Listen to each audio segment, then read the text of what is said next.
అమెరికాలో కాల్పుల మోత. చికాగోలోని ఓ నైట్ క్లబ్లో కాల్పులు మార్మోగాయ్. నలుగురు మృతి, 14 మందికి ఈ ఘటనలో గాయాలైనట్లుగా తెలుస్తుంది. క్షతగాత్రుల్లో ముగ్గురు పరిస్థితి విషమంగా ఉన్నట్లుగా సమాచారం. బుధవారం రాత్రి 11 గంటల సమయంలో ఈ దాడులు కొనసాగాయి. అమెరికాలో మరోసారి కాల్పుల మోత మోగిందని చెప్పుకోవచ్చు. బుధవారం రాత్రి వెస్ట్ షికాగో అవెన్యూలోని 300 బ్లాక్లోని ఓ నైట్ క్లబ్లో దుండగులు కాల్పులు జరిపారు. ఒక ర్యాపర్ కోసం ఆల్బమ్ విడుదల పార్టీని నిర్వహించిన రెస్టారెంట్ మరియు లాంజ్ వెలుపల నిలబడిన వారిపై కాల్పులకు దిగబడ్డారు. ఈ కాల్పుల్లో మొత్తం 4 మృతి చెందగా 14 మందికి గాయాలైనట్లుగా సమాచారం అందుతోంది. గాయపడిన వారిలో ముగ్గురు పరిస్థితి విషమంగా ఉన్నట్లుగా తెలుస్తోంది. ఇటు కాల్పులు జరిపిన అనంతరం నిందితులు పారిపోయినట్టుగా తెలుస్తోంది. దీంతో వారి కోసం పోలీసులు గాలిస్తున్నారు. అయితే ఒక్కరు కాల్పులు జరిపారా, ఎక్కువ మంది ఉన్నారా అన్న దానిపై మాత్రం ఇంకా క్లారిటీ లేదు. ప్రత్యక్ష సాక్షులు మాత్రం ఒక్కడే తుపాకీ ఎక్కుపెట్టినట్టుగా సమాచారం. అమెరికా కాలమానం ప్రకారం బుధవారం రాత్రి 11 గంటల సమయంలో ఈ ఘటన చోటు చేసుకున్నట్లుగా మనకి సమాచారం అందుతోంది.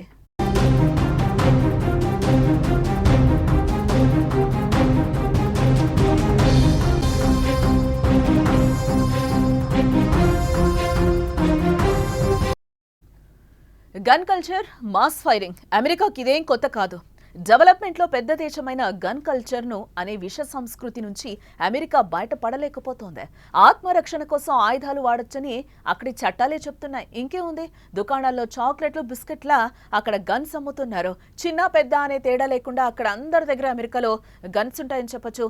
గతంలో కూడా ఒక టీచర్ పై ఒక విద్యార్థి గన్ ఎక్కుపెట్టిన సిచ్యువేషన్స్ కూడా మనం చూసాం. ఇదే కారణంతో మాస్ షూటింగ్స్ తో పాటు బతుకు తెరువు కోసం వచ్చిన నల్ల జాతీయులు దారిదోపుడులు నిత్య అమెరికాలో కనిపిస్తూ ఉంటాయి మనకు. ఒంటరిగా వెళ్లేవారిని తుపాకీతో బెదిరించి డబ్బు నగలు లాగేసుకుంటూ ఉంటారు.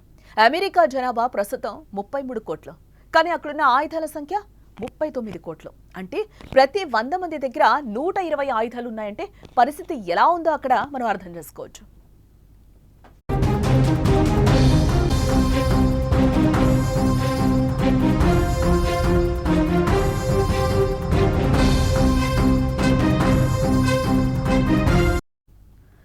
రెండు రోజుల కిందట అమెరికాలోని ప్రముఖ హిందూ దేవాలయం ఇస్కాన్ పై కాల్పుల ఘటన తీవ్ర కలకలమే రేపింది.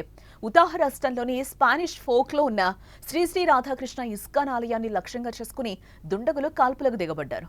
ఈ దాడి రాత్రి సమయంలో జరిగింది. ఆ సమయంలో భక్తులు, అతిథులు ఆలయంలోనే ఉన్నారు. దుండగులు సుమారు 20 నుంచి 30 రౌండ్లు కాల్పులు జరపడంతో ఆలయ స్వాగత తోరణాలైతే ఏంటి, గోడలు, కిటికీలు తీవ్రంగా దెబ్బతిన్నట్లుగా సమాచారం. గోడల్లోకి బుల్లెట్లు దూసుకువెళ్లినట్లుగా ఆనవాళ్లు అక్కడ స్పష్టంగా మనకు కనిపిస్తున్నాయి. ఈ దాడిని భారత ప్రభుత్వం తీవ్రంగానే ఖండించింది. బాధ్యులపై తక్షణమే కఠిన చర్యలు తీసుకోవాలని కూడా అమెరికా అధికారులను కోరింది.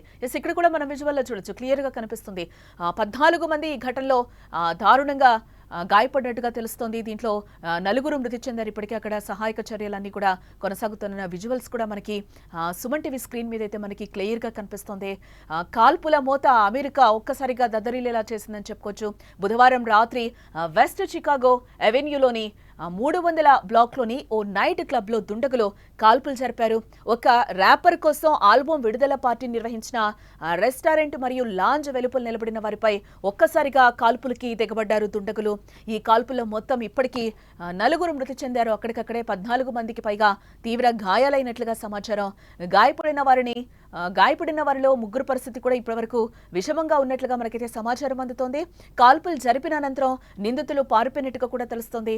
దీంతో వారి కోసం పోలీసులు పక్కన గాలిస్తున్న సిచ్యువేషన్ కనిపిస్తుంది. అయితే ఒక్కరి కాల్పులు జరిపారా, ఎక్కువ మంది ఉన్నారా అన్న దానిపై మాత్రం ఇప్పటి వరకు క్లారిటీ లేదని అంటున్నారు.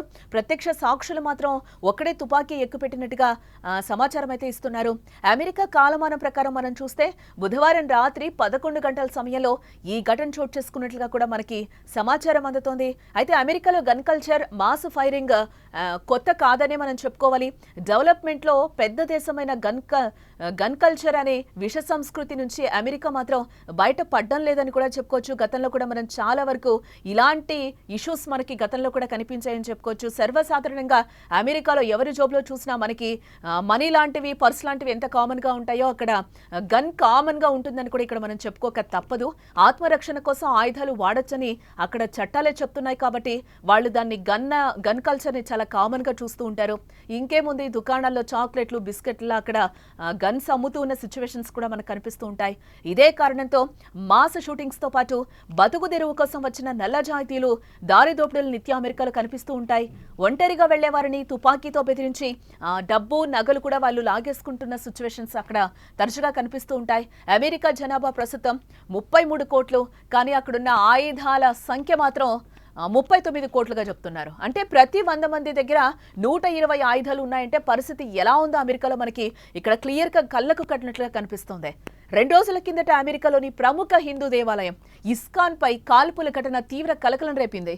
ఉతాహ్ రాష్ట్రంలోని స్పానిష్ ఫోక్లో ఉన్న శ్రీ శ్రీ రాధాకృష్ణ ఇస్కాన్ ఆలయాన్ని లక్ష్యంగా చేసుకుని దుండగులు కాల్పులకు దిగబడారు. ఈ దాడి రాత్రి సమయంలోనే జరిగింది. ఆ సమయంలో అక్కడ భక్తులు అతిథులు ఆలయంలోనే ఉన్న సిచ్యువేషన్. దుండగులు సుమారు 20 నుంచి 30 రౌండ్లు కాల్పులు జరపడంతో ఆలయ స్వాగత తోరణాలతో పాటు గోడలు కిటికీలు తీవ్రంగా దెబ్బతిన్నాయి. గోడల్లోకి బుల్లెట్లు దూసుకెళ్లినట్లుగా ఆనవాళ్లు అక్కడ స్పష్టంగా కనిపిస్తున్నాయి. ఈ దాడిని భారత ప్రభుత్వం తీవ్రంగానే ఖండించింది. బాధితులపై తక్షణమే కఠిన చర్యలు తీసుకోవాలంటూ కూడా అమెరికా అధికారులను కోరింది.